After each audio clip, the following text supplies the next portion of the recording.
I actually created IVF. I will personally inseminate any woman with sperm that wants it. That's how much I believe in IVF. Hey, everybody, welcome to The Weekly Show podcast with me, Jon Stewart. We are back. We are back with Brittany Mehmetovic, Lauren Walker, our erstwhile producers. We have been away for months, for years. When we left, I don't even know who was in the race. It was Donald Trump versus Michael Dukakis, and then things switched around. Now it's Donald Trump, Kamala Harris. We've only been gone for 2 weeks, and now we come back to the earth-shaking debate, which will, as ABC told us, will change everything. Mm-hmm. Nothing is the same. No. It's raining dogs. Night is day. Nothing is the same. Our lives are changed forever.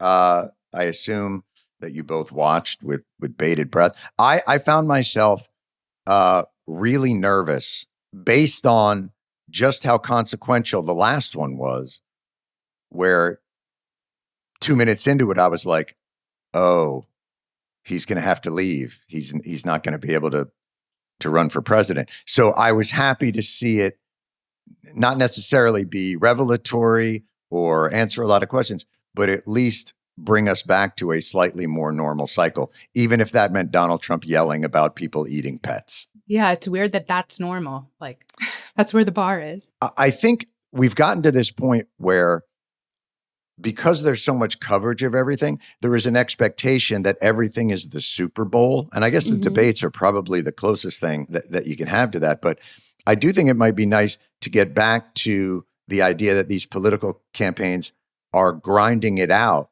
convincing people that you've got policies that are going to positively impact their lives, rather than a series of gala events that will change everything and do that. Because I think that drama feels very manufactured. Mm-hmm. Where did you watch the debate, Lauren? Oh, just my house. Watch party, or you just wanted to focus? Watch party of one. Nice. I ate a sandwich, and I kind of like white knuckled it for 2 minutes because it seemed like the energy was nervous. She was a little nervous, yeah. The handshake thing, I was like... I liked the handshake. John, what did you think? I would have done bro hug.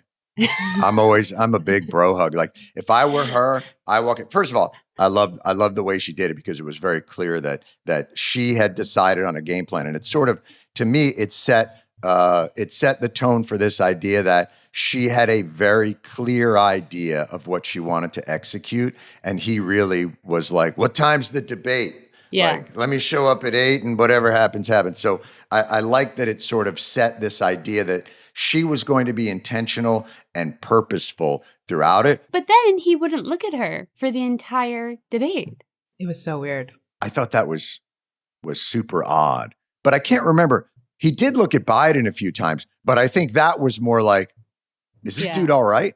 I never felt like he had that relationship with like Hillary Clinton. So you could say like, well, she's a strong, smart woman, so maybe he's intimidated by that. But with Hillary Clinton, like, he followed her around like a looming shadow. I don't think he would have done that to Kamala Harris. I do think he's oddly kind of not sure what to do. He's intimidated. He can't be normal. Yeah. I doesn't know what to do. That. Well, that could be the title of his biography. I can't be normal. Donald Trump, I really can't be normal. I have a very difficult time being normal. Well, we've got two reporters that are actually covering these campaigns that are going to give the insight, because we can all talk. I talk all the shit I want. I very rarely know what's actually going on with any of those. So our two guests today are reporters, and we're going to get their thoughts on what the hell happened. So let me jump in on that, and I'll see you guys on the other side. All right, everybody. We are in post-debate glow, aura, enjoyment. We are going to be joined by Ashley Parker, senior national political correspondent for the Washington Post. Been covering elections, won Pulitzer Prizes as a team covering elections. We've got David Graham, staff writer of the Atlantic, written about Harris and Trump and following these things very closely. Guys, thank you very much for joining us, David and Ashley. Of course. Yeah, thanks for having us. Let's talk about the debate. And I feel sorry for the national political reporters, the people that are following around, because this may be the last event that we have. It may now be just 10 weeks of following people around on a bus. Have you interviewed both candidates extemporaneously? Have you spent time with Trump, with Kamala Harris? I have spent a tremendous amount of time with Donald Trump. Ashley, I'm going to stop you right there. I hear the exhaustion and the pain in your voice. I see it in your demeanor changed. When I said, have you spent time? You said it in the way of someone that perhaps has been at the DMV for 30 to 35 years. And there was a pain in your voice. I could feel it. Not gonna weigh in, but I mean, I will just say I started covering. This was when I worked for the New York Times, but I started covering Donald Trump 2 days after poor, sad, curmudgeonly, but ultimately sweet Jeb Bush dropped out, and I have basically covered him in some capacity ever since. Imagine you start your presidential campaign with the high hopes of adding an exclamation point to your name. That's how well you thought this. What punctuation should we use here? Question mark period. Jeb Bush put an exclamation point next to his name on the posters, and 2 days after running into Trump, he had to leave. Why was Donald Trump so successful in sort of steamrolling all of the Republicans back in those days? I mean, a couple of reasons. One, and this is why he's still fairly successful. A certain thing is, I think, shamelessness is his superpower. And he, covering previous candidates, right? We might do, if I covered Mitt Romney, you might do a fact check on Mitt Romney, something he's saying, and you say, well, actually, Massachusetts wasn't always number one in job creation. You know, that year it was tied with Texas, or that other year it actually came in third. And Mitt Romney would then change what he was saying on the stump, not because he cared that the Washington Post had given him 4 Pinocchios, though we think those noses matter. Solid rating system. But because he believed he would pay a penalty with voters for seeming dishonest. And Trump sort of realized that there would be no penalty, that with his base and his voters, that if he just repeated something enough and confidently enough and forcefully enough and shamelessly enough, that it could become a certain type of truth. That, I got to tell you, that's the confidence. David, I'll ask you, that struck me after the debate. Now, we watched it and were thoroughly stunned by where the candidates were confident, where they were unconfident. But what was most surprising was Donald Trump immediately in the spin room confidently saying, I don't think there's going to be another debate because I won this. So I believe the phrase was tremendously. I believe he said he won it tremendously. And it was such a knockout that he didn't think, he said the only people that ask for rematches are the losers. I've so clearly won it. Is that the process that he was going through, sort of what Ashley was saying, which is, I'm shameless. I know I got my ass kicked. I'm just going to run out there and go, wow, I'm awesome.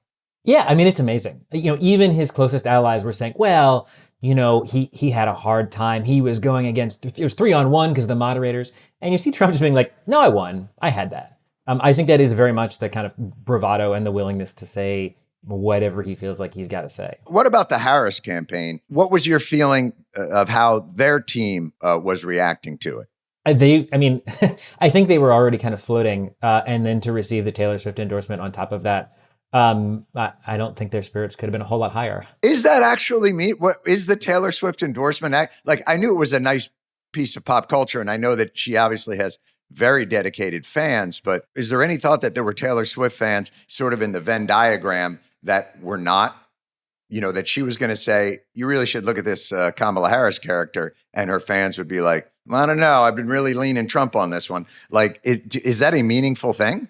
I think maybe. And I think the reason is it turns people out. It's not about persuasion. It's about whether people will do it. And so, she puts in a link to voting registration website, and the government said, I think they'd gotten 300,000 or 400,000 hits on that site just from her Instagram post. Right. So, enough of those votes in swing states could make a difference. Not because she's going to persuade anyone, but just because maybe if they were kind of on the fence about whether to vote or feeling blasé, that'll get them fired up. I was struck during the debate by which subject areas the candidates were most confident in. It was very clear during the abortion part of the debate that Kamala Harris was feeling it on a visceral level, was able to deliver, I thought, maybe her best moment, maybe that in Ukraine, where she was confident, she was purposeful, she was visceral in her response. And I thought it put Trump back on his heels. I thought Trump was most confident in the warning for people's pets. Ashley, in your mind, what were the areas that you thought were most confident and least confident? Yeah, so I think you're absolutely right on abortion. It was interesting because the vice president, her first kind of broad answer, you could tell her voice was like a little shaky, a little nervous. And then abortion came up right afterwards. She 100% hit her stride. And I feel like that sort of gave her the confidence and sort of just the sense of grounding to proceed with that vibe throughout the debate. I mean, the other thing where I thought she was very confident, and in talking to her team, this is something they practiced, they rehearsed from that opening handshake, right? Which they described to me as a power move. Wait, that was that. So the handshake is everything is choreographed, like that. You're going to walk out there, and no matter what, you're going to him, and you're hitting him with a handshake. Yes. Their goal was to make sure, and this started before the debate, their goal, and it was borne out as successful, was to make sure that, as they put it, that Trump was triggered by the time he walked on stage. So that started with, they released an ad featuring former President Obama talking about crowd size on the morning of the debate. They with Obama, right, doing that hand motion, they blanketed Philadelphia, where the debate was held, with billboards and ads designed to troll Trump, right? One was a crowd size one that featured a full Philadelphia pretzel for Harris, and then just a mere piece of a Philadelphia pretzel that looked like a limp pretzel for Trump, right?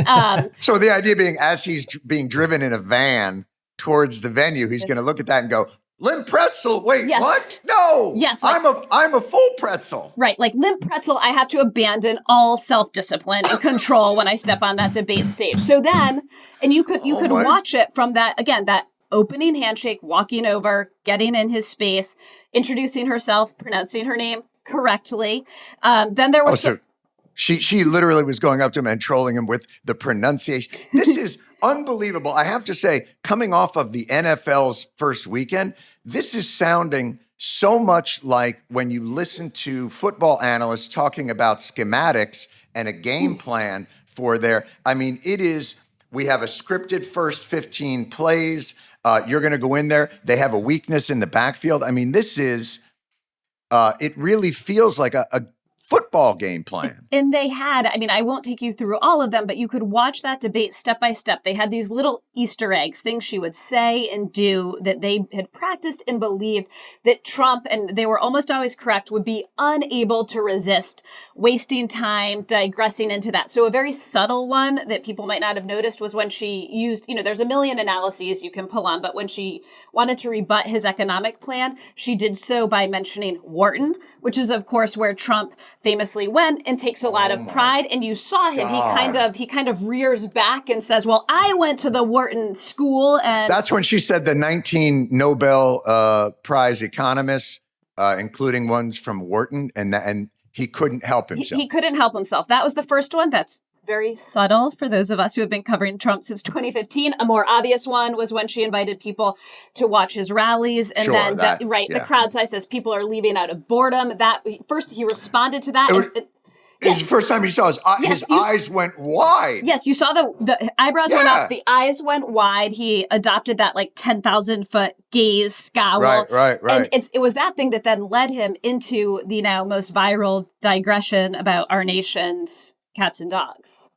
Which, by the way, as a pet owner, as somebody myself, I was watching with my dog, and there was I could see a lot of fear. That's actually been my favorite thing from if you go on like a TikTok or an Instagram, they're putting out these reels of Donald Trump saying that, and it's just reaction shots of pets who are looking unbelievably frightened. David, you were kind of writing more about Trump during all this. Did they have a similar Belichick-like game plan as they walked in down to, I mean, everybody talks about his game planning as, he's ready for anything.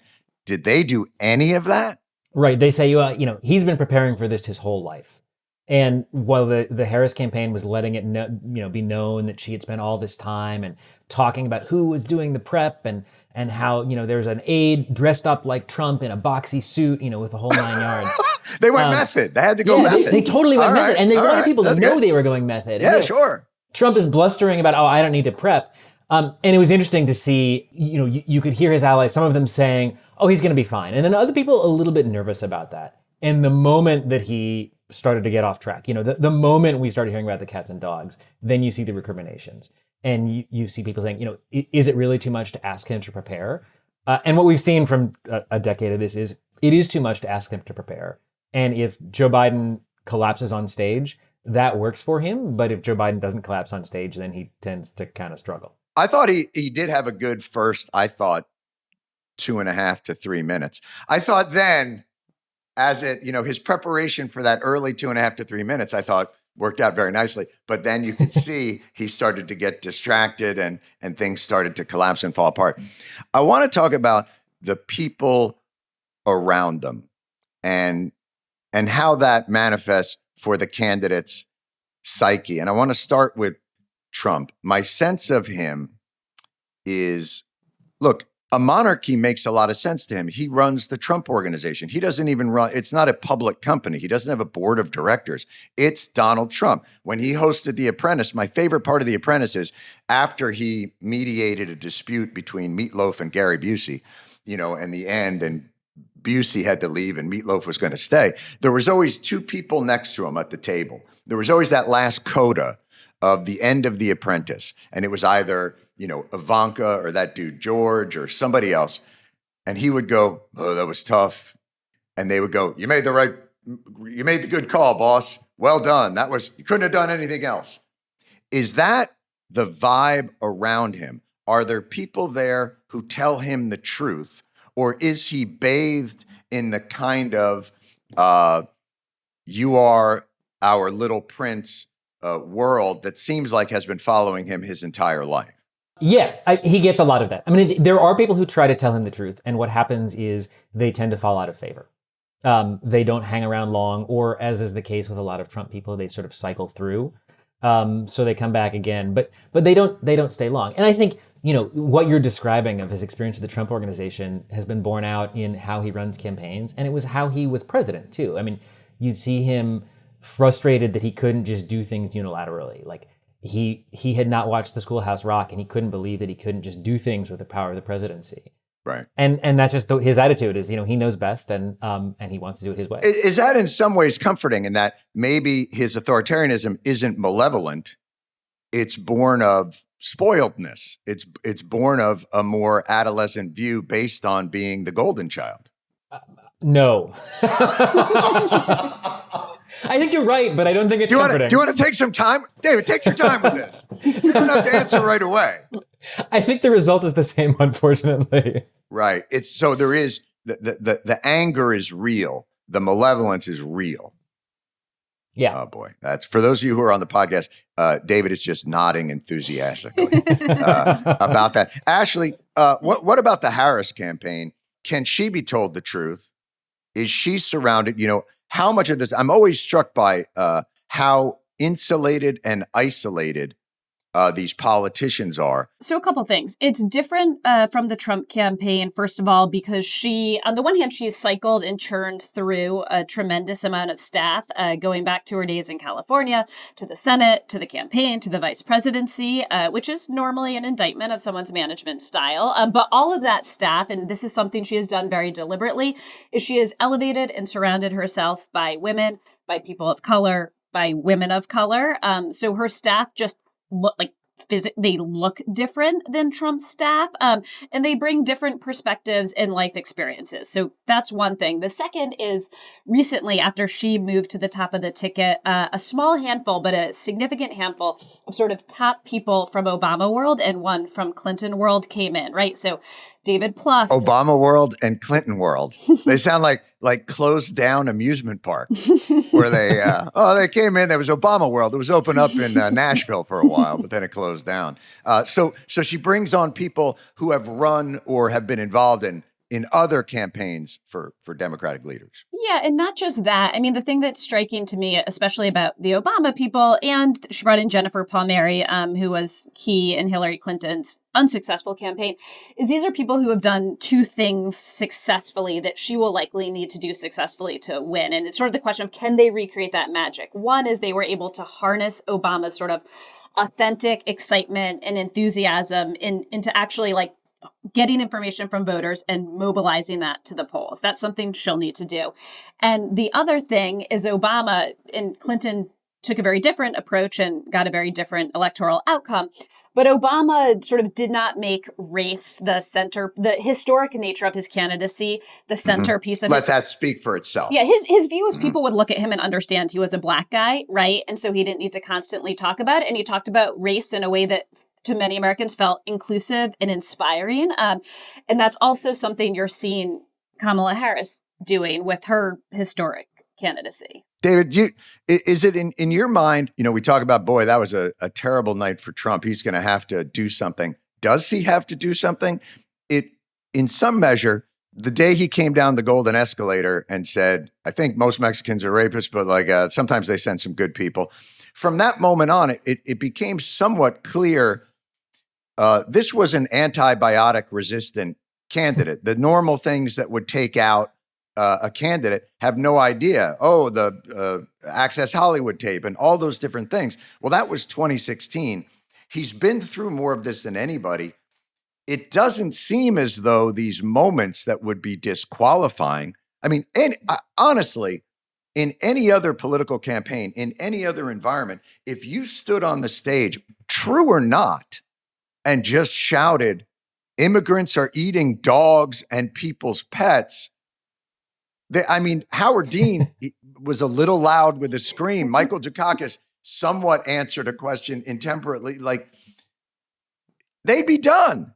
It doesn't seem to have any impact in any way, shape, or form on his political fortune. Yeah, the amazing thing about him is just how consistent his support is. He's always there in the mid 40%.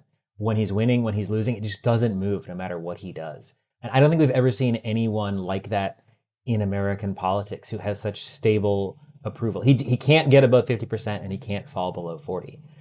So it doesn't matter what he does in that sense. But even within that stable approval, it's, now they talk about he's picking up more support in the Black community or the Hispanic community, but he's losing more support in women. There are groups that move in and out, but he is consistently reckless, and it seems to matter not. I think one thing we're seeing this campaign from Democrats is a realization, and it took a long time for them to get to this, that there's not going to be like the moment or the gaffe that doesn't Trump. I think there was always this hope, he's going to do it this time. And they seem to have realized that it's not a thing. He may lose or he may win. That's my favorite thing about Democrats. My favorite thing about Democrats was that he got indicted. Now we've got him. Right. There's all these things that, there was always that moment where as soon as that Mueller report comes out, goodbye, Donald Trump. At each turn, it always seems like this is the conclusive moment. Look, he's on tape saying, I want Putin to win because I love him. And just everybody's like, oh, that'll do it. None of it does it. Right, exactly. What pressure does he feel? What does he think he has to do? I think he thinks he has to turn out the base. He consistently does not do things that would look like outreach. And he, people make fun of his kind of silent majority rhetoric as being out of touch and being like Nixonian. But that doesn't mean he doesn't believe it. For all the things he will say that he doesn't believe, I think he really thinks that if everyone votes, he'll win. Why shouldn't he believe it? He should believe it because they always underestimate him in polls. And when the elections come out, he always has, that silent base. I wouldn't call them the majority, but they're certainly there. I mean, I think the reason he shouldn't believe it is in 2016, he won less of the vote than Hillary Clinton. In 2018, when he made himself the center of their campaign, Republicans did poorly. In 2020, he lost. In 2022, when he made himself the center of the campaign, again, Republicans did poorly. So there's evidence for it, but he still he believes it. Right. What's fascinating, I never understood, right? In addition to the belief that Donald Trump would win and become presidential, there was also this belief that he could win and move to the center, which seemed a little more legitimate because he had. Oh, dear God. How many times has Van Jones given you that dewy-eyed CNN, I believe Donald Trump today has become the unifier for, like, there's always that moment where somebody's like, he's really different now. Never. Right. But what is fascinating is that his base is immovable. He is almost certainly never going to lose them. And so there is this world where he could maybe bring them along a little bit. But since covering him, there's all these moments. And so the second thing is Donald Trump, the way to understand him, or one way, is he's always trying to win, like, the minute, the hour, the day, the person directly in front of him. Right? This is not like 4-dimensional chess. So people would never understand, well, why when he was talking to the Dreamers did he say, you guys are wonderful valedictorians. Of course you should stay in the country. And then 10 minutes later, when they brought in a group of sheriffs, was he like, the Dreamers are just out in the outer awful. Let's round them up and send them back, right? Like, it makes no sense, but he's always trying to win the people in front of him. But when he is faced with those two things, as we've seen on, say, abortion, where he's been all over the map, he will always, always ultimately retreat back to what his far right base wants. He'll move to the middle. The right wing echo chamber will freak out at him, and he will ultimately come down on their side. So let's talk about that. Is that a purposeful move? Is it the idea that he so understands how loyal his base is that he can stand up on a debate stage and say, I actually created IVF. I will personally inseminate any woman with sperm that wants it. That's how much I believe in IVF. I love it. Does he do that because he thinks I've delivered so well for my base? They'll never leave me. I can say whatever I want. No, because then he freaks. So this even that's not strategic. Because then he freaks out, right? Oh, like he said something on the Florida abortion rule. He thought it should be longer than 6 weeks. 6 weeks is too short. Yeah. Right, 6 weeks is too short. Then his base flipped out, and then he came out and said, well, actually, I am going to vote. That seems very reasonable. I think it's interesting that, look, what has been the Trump or far-right kryptonite, it would seem to me, is the court system. So anybody can say anything about anything on the radio or on Fox News other than, the false claims about Dominion and getting sued. But it's very clear that when they talk about, the fraudulent voting and there were so many illegal immigrants, and then when they go to court, they get thrown out because they have no proof and they get laughed out. I do think her style as a prosecutor, Kamala Harris, in some ways embodies a little bit of that kryptonite. And I thought in the debate, she could even do more of it in the way I was struck that, especially when talking about the economy, when she talked about abortion, she took that prosecutorial style. When she talked about the economy, she didn't. Ashley, is that because they lack the confidence in that narrative, or they hadn't thought through that litigation yet? I mean, the economy is an incredibly tricky issue for the Biden-Harris administration because there's a lot of economic indicators, right? If you're like pointing to these tangible things, you can argue that the economy has improved under their administration versus former President Trump. But the things that people actually feel, right, which they vote on, which is like, what are interest rates and can you afford to buy a new house, or do your 3 kids still have to share a bedroom? And what is the I mean, this sounds cliche, but what is the cost of eggs and milk? And when you're driving, I had someone in the Biden administration to say, every single gas station with the cost of gas is a billboard that hurts us when you're driving. Those things have not changed yet, right? Because they're lagging. Well, the gas certainly has. I mean, the gas the has. billboards for that has. But sort of, again, like the vibes, the feel and the sense, people feel that things felt better under Trump. And so there's something incredibly insulting to voters who are stressed about money or stretched to get to the end of the month to hear Harris saying things are fantastic now. So it's hard to prosecute that case. This is a great place for us to talk about a little bit, because I think this talks to how you just described it, Ashley. Sounds perfectly reasonable to me. And I don't understand why a candidate feels that at least that beginning framing is something that they are not allowed to do.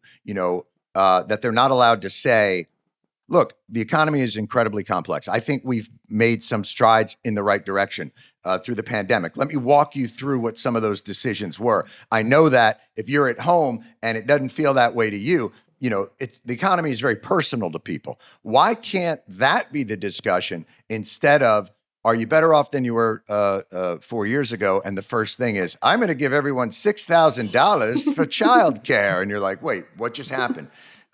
David, why can't candidates, and I thought this was a real issue during the pandemic with our healthcare officials, why can't they trust us enough to talk to us like human beings in those areas where they feel like it's not completely black and white? The people who they're talking to, they think are not the most sophisticated voters, and I think they are probably right. Like, undecided voters are not the people who are paying close attention. They don't necessarily, some of them may have really nuanced views, but a lot of them don't. And so there's a certain amount of, they're pandering to the lowest common denominator, and they feel like they can't get nuanced. It's not that they're dumb or that the Harris campaign thinks they're dumb, but they do understand that this is a group of voters who is not particularly tuned into politics, right? They're not paying a ton of attention. They have other things on their mind, including the cost of groceries, right? Like, they're going to tune in at the very end of the election. They're also, and this is kind of fascinating, one of the most skeptical groups of voters. I was talking to a Democratic strategist who said, when we do focus groups with swing voters, and I say, well, what if I told you that Donald Trump appointed the 3 most conservative justices who helped overturn Roe v. Wade? Would that change your view of him? And the first thing out of these voters' mouths is like, well, if that's true, I'm going to have to go home and Google it, right? So there are also... Dear God. So it's a group of voters who are very distrustful of institutions, of political parties, of the media. So that is all part of the discussion of how do we message to them? How do we win them over? When do we win them over? When do we hit them with this message? When do we just get them to trust that, we're someone they should consider? That's absolutely all part of the discussion. See, this is the most fascinating thing. I am so struck by, every debate and all the things, we all have kind of now a boilerplate format that we go through. There's the debate, then we go to the pundits, and then immediately you go to, and now we've got our own pollster, and he's with a group of undecided voters, and they do that. And that always struck me as one of the most ridiculous exercises in nothingness that I have ever seen in my life. Well, I listened to it. How many of you now are for Kamala Harris? Oh, whatever we just watched, sure, that's fine. Aren't we infusing that undecided group of voters as an idea that they've been vetted for their indecision? Whereas, like, half the time it's political operatives just standing there, or the same person on the panel every 4 years. There's a certain, when you put somebody on a news channel, there's a sense that has been vetted. Mm-hmm. And when you really drill down into it, it doesn't seem that way at all. Ashley, is there any value in those kinds of theatrical moments with the panels? So I think there's tremendous value in focus groups. Is there value in those TV focus groups immediately after debates with undecided voters? And also, let's just pause. What does it actually mean to be undecided in the year of our Lord 2024 when your choices, regardless of what you think, are so diametrically opposite that you're just truly it's sort of like an existential question of how does this even happen? Right. But focus groups in general are incredibly valuable and insightful. And whenever anyone lets me sit in on one, I always do so. And what is the difference between one that you've seen on TV and one that you've sat in on? So often ones, campaigns and these groups are running them for different things. Like they're not trying to find out who, after this debate, who are you going to vote for? They're trying to find out, like, how do you feel about these issues, for instance, and what might be a compelling message, right? So one thing I think of a Democratic strategist, I was not in this group, but he told me, he said, they were talking to some voters and they said, let's say Kamala Harris comes to your town and you get to do an activity. You get to bring her and show her something in your town. What would you show her? Oh, it's like a bachelorette hometown. Yes. Oh, that's lovely. So Right. I'm gonna take them to meet my family, and then we're gonna go to the custard shop. Right. But this voter said, I would bring her to work with me. I would bring her to my first job, and then I would bring her to my second job, right? We would take the 3 buses it takes to get from my first job to my second job, because I want her to understand, like, how hard I am working and how I am still barely surviving. So that is kind of relevant and useful information of where voters are and what they need from the candidates in their lives. For me, it's shocking that that's what it would take for a candidate to understand what people's working lives are like. The idea that that would be revelatory speaks almost more to how insulated politicians are from the day-to-day lives of their constituents. I mean, that's what I seem to have learned from my time in Washington is how unbelievably eccentric the culture of Washington is, and how easily it sets up barriers between the people you represent and the culture of the town that you live in. Washington runs on a completely different currency than the rest of the world. Let me ask you both then, having experienced these campaigns, do you feel the disconnect that candidates have with the constituents or in the country? And for your experiences, what has struck you as the biggest disconnect between Washington in general and the country at large? I'll start because I can devil advocate it. Before Trump was even like the word on people's tongues as a politician, I did a road trip in like 2014, driving like the old Route 60 or 66, out to Indianapolis is where I flew home. And it was just talking to voters. It was talking to like hundreds upon hundreds of voters. And the thing I picked up, because again, it's always good to talk to voters, was this sense that like these people, Democrats, Republicans, whoever, were furious, right? Like you would go to these houses and they all had, I was with a photographer who noticed this, like visually, it wasn't me. They all had like bits of Americana, right? Like flags and things like that and a lot of houses that, maybe needed like a new coat were kind of crumbling, right? And what they were furious was, and what they said was, look, I did everything right?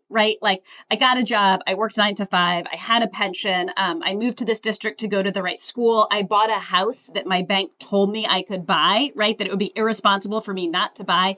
Now, look, every single house on my block is foreclosed. And those clowns in New York and Washington who ruined my 401k and now I can't retire, who did all of this, like there's no consequences for them. And they were furious.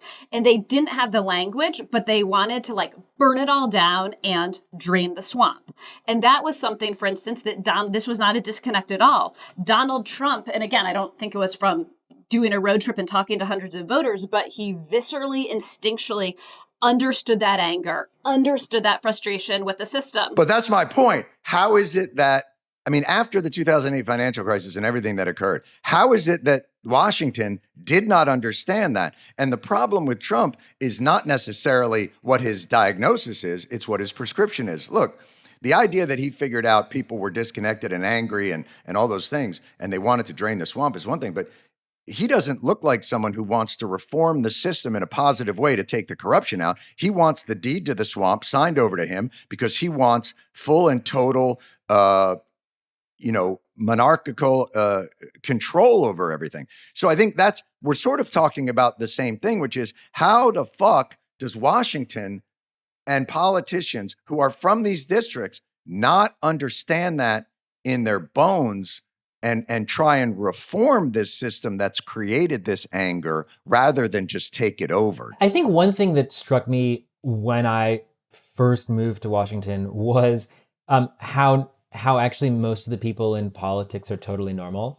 Like when you're reading about them from afar, they seem like they're special, and then you get there and you're like, oh, these are just ordinary jerks. Like they're as cool or as lame as everyone else.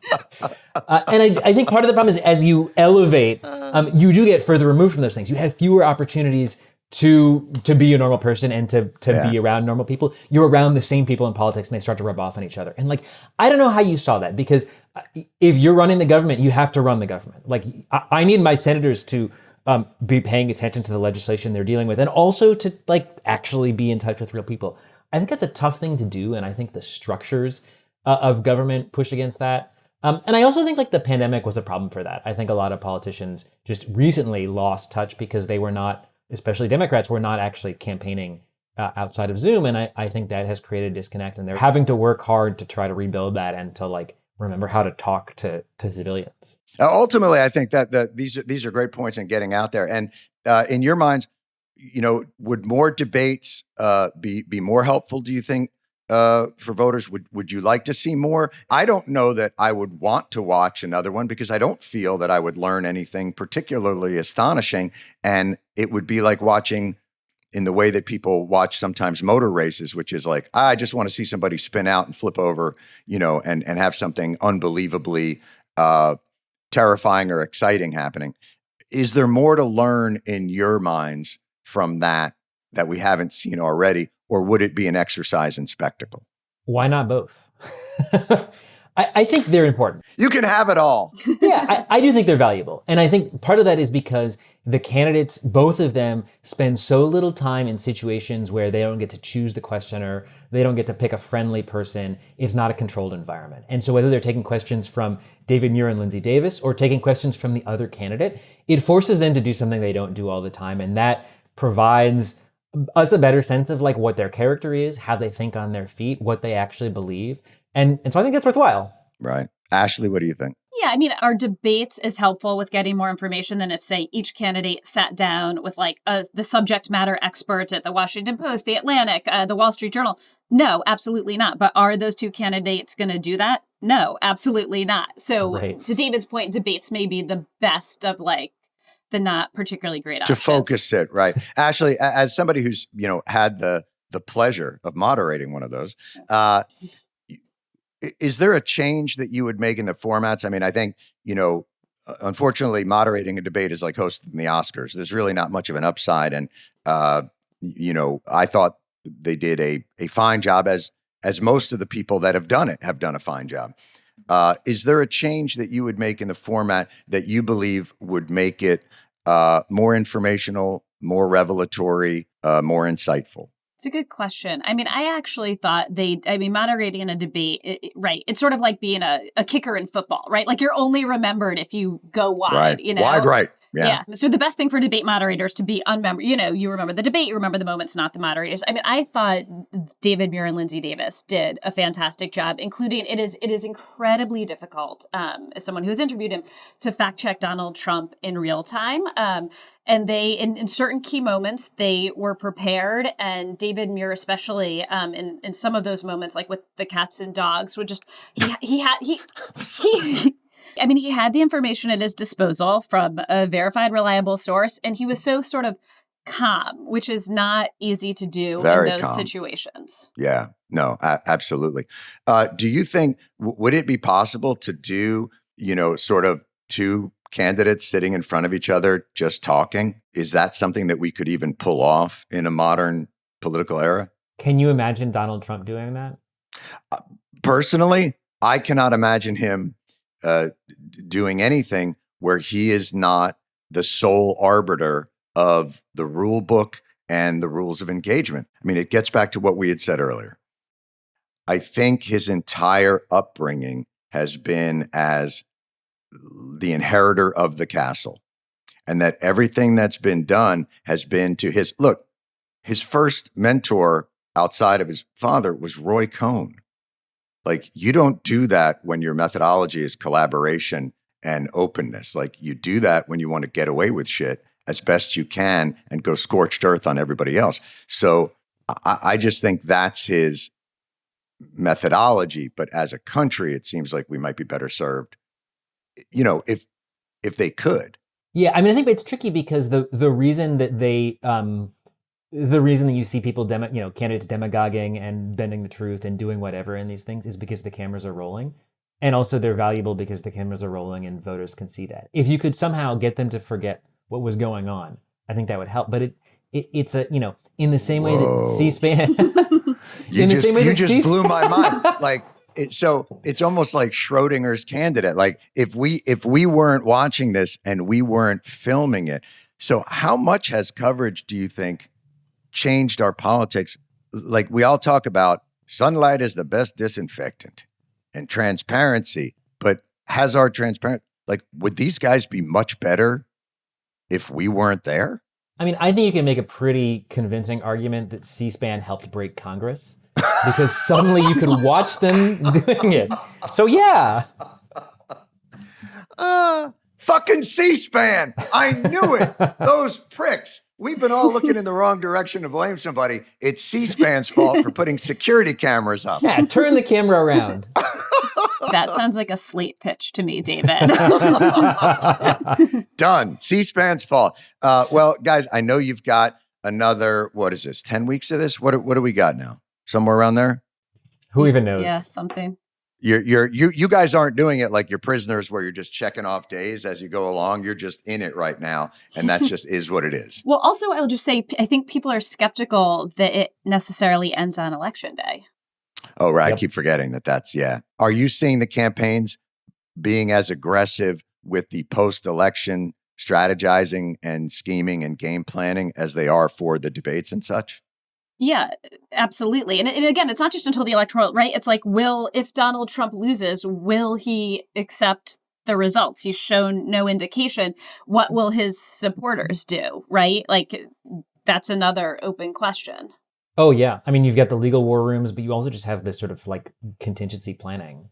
I like to take a vacation after the election because I'm usually exhausted. And I'm just like, when is that? Is that Yeah. You can't even plan a trip. December 1st? Is it January 7th? Is it January 21st? I have no idea. I know. It's like, when can I use my Marriott points? Well, guys, my advice to you would be only work Mondays because I got to tell you, it's been transformative. Thank you both very much for joining us and talking about that. Ashley Parker, Senior National Political Correspondent for The Washington Post. David Graham, staff writer at The Atlantic. Guys, thank you for giving a much clearer perspective, having been involved in all this and really helping us understand sort of what's going on behind what C-SPAN is showing us. I really do appreciate it. Thank you. Thank you.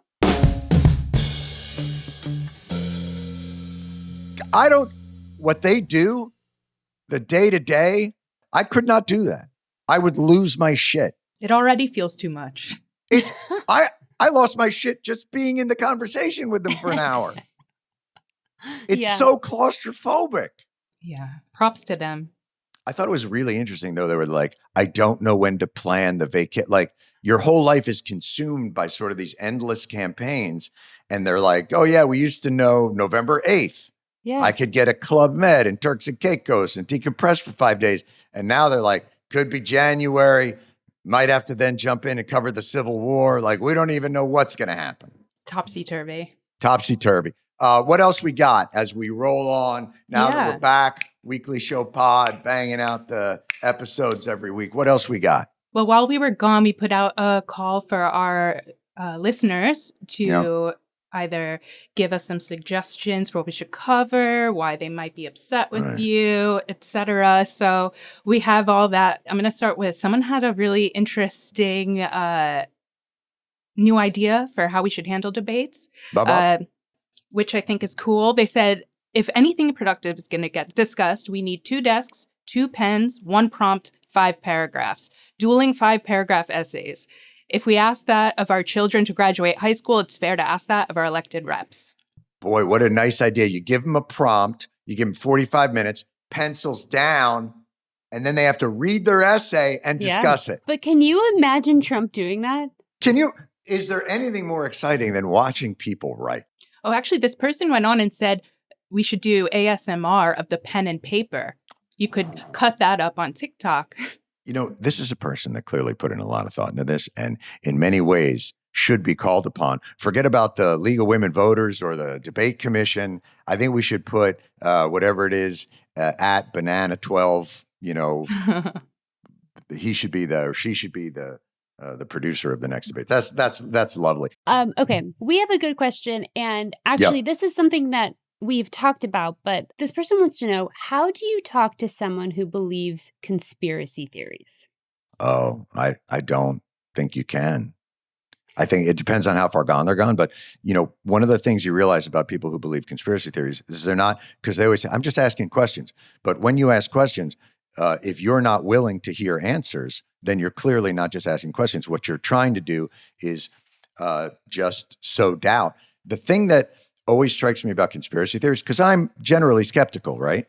And that's always the basis of a conspiracy theory. The official story that you've been told is not the total story, which is an ethos. I believe in that. I believe that oftentimes, generally, I don't believe it's through malevolence, although I think at times it's through malevolence. I think it's either through incompetence or that generally stories are not linear and there are facts that are inconvenient or don't quite fit in.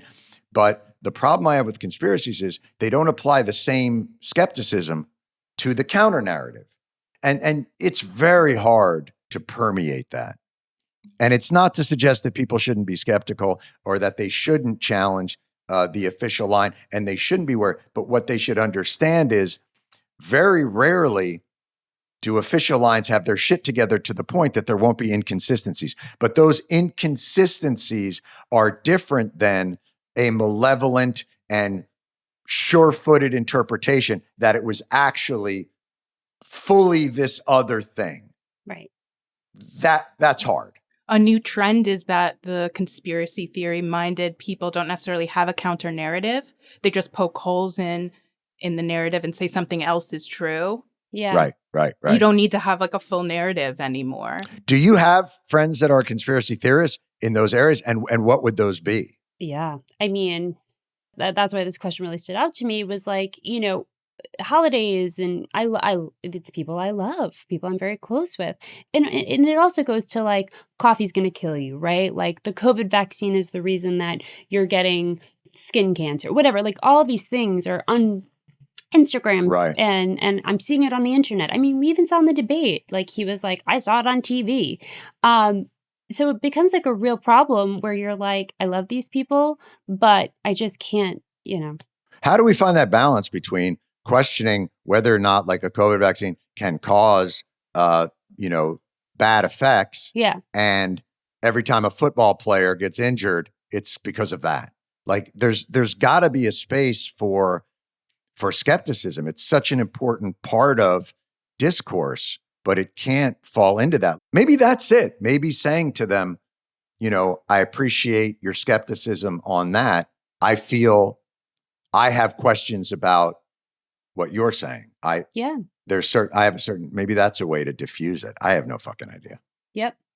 That's a tough one. I know. Yeah. Let me know when you figure it out. Thanksgiving is coming. I got to figure it out quickly. Yeah. Please. You've got to get this done. Do you have room for one more, Jon? One more. Bring it. All right. Bring it. People want to know, what is the toughest interview you've ever done and why? I got to tell you, Harry Reid was a tough one because Harry Reid was the Senate Majority Leader, senator surprising. from Nevada. Yeah. Passed away, but had a really interesting life and had written a book about it. Was raised in a literal dirt floor shack in, the desert. And, really the kind of poverty that, is Dust Bowl-y. And so he comes on to sit down and I'm sitting with him and I start to, you were raised on a dirt floor and to come from that to go. And he really did not seem familiar with the story. And it wasn't a tough interview in that it was combative. It was more bewildering. Oh, Like, interesting. I think it was about 3 minutes in where I was like, have you read this book? Because it's fascinating. It's fiction. It's your story. You should really look at it because it's remarkable. But it was just one of those like, look, man, these guys they're running around all day. They're busy. They're up on a book tour. And I think he just was in like a brain fart era. But for me, I had been invested in reading the whole thing and I'm parsing it with him. And he really was like, Where was that now? Nevada? He was giving you nothing. We have to find his ghostwriter. Nothing. Yeah. But those are the tough ones. And then there's always the compatible ones. The ones I hate the most are there'll be people that write the books that are like, liberals skull fuck children. And then you're like, why would you say that? And you go, well, I don't think we're that far apart, liberals and conservatives. I think we're, they take an incredibly strong position for their reactionary audience in the book, and then you bring them on and they're like, people are just people. Yeah. And if we all I'd like to get back to that feeling on September 12th when we were all one my nation. God. And you're like, Yeah. well, then maybe you shouldn't write that liberals are an enemy column within the United States that are trying to destroy it from within. Yeah. So those are the ones that also can give you problems. Sounds fun. Yeah, it's fun. But it's all good. And we've had another lovely pod. We are back now. Our break is over. As always, I want to thank lead producer Lauren Walker, producer Brittany Mehmetovic, video editor and engineer Rob Vitolo, who I want to tell the audience survived an earthquake during the recording of this podcast. Rob, are you still there? Are you alive? Hang it in there. We're hanging in there. Rob, you survived a 5.1 earthquake while we were talking and didn't lose internet. Yeah, I don't want to give any utility too much credit there, but I do appreciate it. You're probably right. But you are safe and you continue to operate in the genius manner that you always do. And we appreciate it. Oh, thank you. Rob's always killing it. Thank you. He's always killing it. Audio editor and engineer Nicole Boyce, researcher and associate producer Jillian Spear, and as always, executive producers Chris McShane and Katie Gray. What are the socials, Brittany? We are Weekly Show Pod on Twitter, Weekly Show Podcast on Instagram, Threads, TikTok, and The Weekly Show with Jon Stewart on YouTube.